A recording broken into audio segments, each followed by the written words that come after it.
TikTok ist eine Plattform voller Goldgruben. Das kann ich erklären. Zusammen mit Aldi Torte schauen wir uns heute ein paar deutsche TikToks an. Viel Spaß.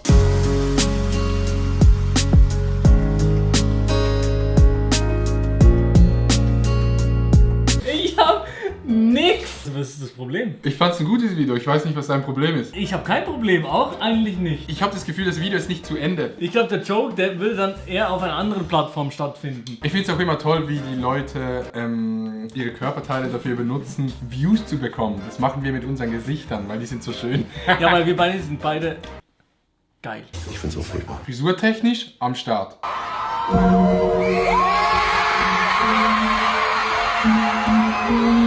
Würdest du, weil ich weiß, du hast schon mal OnlyFans dir gegönnt, würdest du bei Vanessa Mai ein Abo da lassen? Ich würde unter Umständen bei Vanessa Mai aus rein wissenschaftlichen und schulzweckischen Gründen ein Abo dalassen. Kleiner Lifehack am Rande, auf Reddit bekommt man alles gratis. Das weiß jeder, das weiß wirklich jeder. Ich wusste das bis vor 2 Wochen nicht. Ja, okay, scheiß drauf, das habe ich dir schon lange gesagt. Vanessa Mai ist auch immer bekannt für ihre Musik. Und überhaupt nicht irgendwie wegen dem Aussehen. Bruder, nur kurz für YouTube, wie viel ist dein Outfit wert? Ich selber trage einen simplen Fit, aber meine Rolex und mein Tanga von Louis Vuitton erhöhen natürlich den Wert auf 30.000.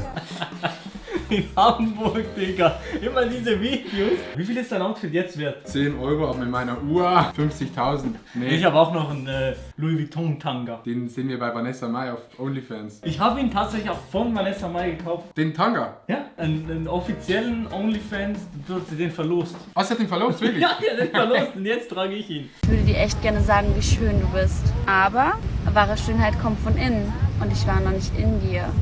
Okay.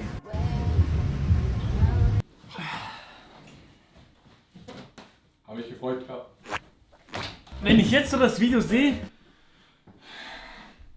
ich möchte dich ja nicht ficken. Lea Maria Katharina, in meinen Augen auch ein Comedy-Talent.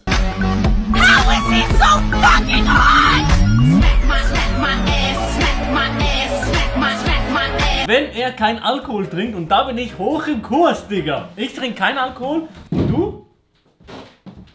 Ja gut, aber ich habe eine Freundin, Digga, also das ist natürlich problematisch. Noch eine kleine Frage, ist dir eigentlich aufgefallen, dass hinten dran so ein kleiner Hund war? Nee. Nee, aber der hat eine gute Aussicht. Ja. Schatz, kannst du mir mit den Einkäufen helfen, bitte? Er ist nicht da. Komm rein, Jens. Wer ist Jens? Fast! Jens Gnosala! Letztendlich ist es doch auch scheißegal, wie wir aussehen. Sie soll es anziehen, wenn ihr das gefällt. Ich find's auch nicht gut. Ich find's auch furchtbar. Schön! Komm rein, Jens. Eigentlich wollte ich mehr darauf rausgehen, auf deine Affinität für Milfs. Aha, ja, sie sieht schon ein bisschen aus wie eine junge Carmen Geis. Aber Boomer auf TikTok immer sehr, sehr schwierig. So Muskelkater. Kannst du mich mal bitte eben massieren? Ja, mache ich. Oh, das tut echt gut. Da fand ich ein geiles Video. Was ist das für ein Gerät? Ist es zum Massieren? Multifunktionales Gerät für jegliche Zonen der Frau oder des Mannes, weil ich sehe mich auch in diesem Gerät. In diesem Gerät. Wie bitte? Ich bin Student. Ich mache eine Umfrage. Könntest du die vielleicht ausfüllen? Du musst nur deinen Namen, deine E-Mail und deine Nummer einfügen.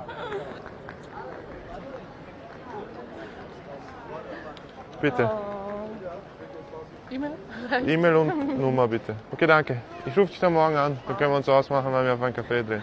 Ciao, ciao. Ich habe dieses Video nur hier reingenommen, weil Adi noch ein bisschen Unterstützung braucht. Oha, ich würde das nicht so sagen. Probier das mal aus. Soll ich das mal ausprobieren? Ich habe hier eine Umfrage, kannst du das ausfüllen? Ja, gerne. Soll ich nur die E-Mail oder auch schon ein paar Nacktfotos? Meiner Meinung nach sollte jeder ein Samtbild haben. Zum Entspannen. Okay. Du, das ist nicht persönlich gemeint. Eure Generation hat irgendwie coole Sandbilder zum Entspannen. Wir essen Arsch.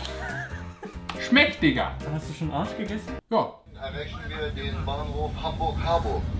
Weil ich bin etwas zu schnell gefahren, jetzt haben wir 15 Minuten vor Plan. Erstmal stehen wir am Hamburg-Harburg, bis die uns in Hamburg reinlassen. Also ihr könnt eventuell mal kurz aussteigen, eine rauchen oder so. Der beste Zugfahrer, den es gibt. Ich glaube in Deutschland, beziehungsweise von der Deutschen Bahn, seid ihr euch wesentlich größere Verspätungen gewohnt. Erstmal eine rauchen, Digga. 1, 2, 3, 4, 5, 6, 7, 8, 9, 10. Ich habe 9er gekauft, Alter. Ich wollte das Video jetzt nur reinnehmen, ob die Deutschen verstanden haben, was die gesagt hat. Das versteht jeder. Wie kann man das nicht verstehen? Es ist wirklich einfach. 1, 2, 3, 4, 5, 6, 7, 8, 9, 10. Ich hab 10 bekommen! Und ich hab nur 9 bestellt! Ganz normales Schweizerdeutsch. Wer das nicht versteht, der soll jetzt abonnieren. Moin, ich hätte ganz gern einmal eine 6er Chick McNuggets und eine kleine Pommes, bitte. Möchtest du auch noch was? Ja, ein kleines Eis. Und noch ein kleines Eis, bitte. Aber Schatz, ich habe mein Geld nicht mit. Das ist gut, kein Problem. Können Sie das kleine Eis dann einmal wieder rausnehmen? Ja, alles gut. Bis gleich. Schatz! Was denn? Dein Ernst? Es sind 1 Euro, die kann ich dir doch irgendwann wiedergeben. Ach so, und das Handy, das war komplett unsichtbar. Ich glaube, seine Freundin hat das Handy nicht gesehen. Aber etwas, was mich noch mehr getriggert hat, bei McDonald's kann man doch kein kleines Eis bestellen. Doch, du kannst ein kleines Sundae bestellen. Ja, aber das ist nicht das Gleiche. Ich weiß nicht, was ist in Deutschland ein kleines Eis? Stimmt. Er sieht auch aus wie ein junger Unternehmer und sie sieht auch genauso aus wie eine Freundin von einem jungen Unternehmer. Ja. Digga. 1:1. Mercedes, Anzug, hängt im Auto und irgend so ein Calvin Klein Shirt. Und er ist 100%ig FDP-Wähler und Ja. hat auch so ein bisschen was in Bitcoin. Wir haben übrigens auch bei Adi ein Video gemacht. Checkt's aus. Hast du vor allem Frauen auf deiner For You-Page? Ja.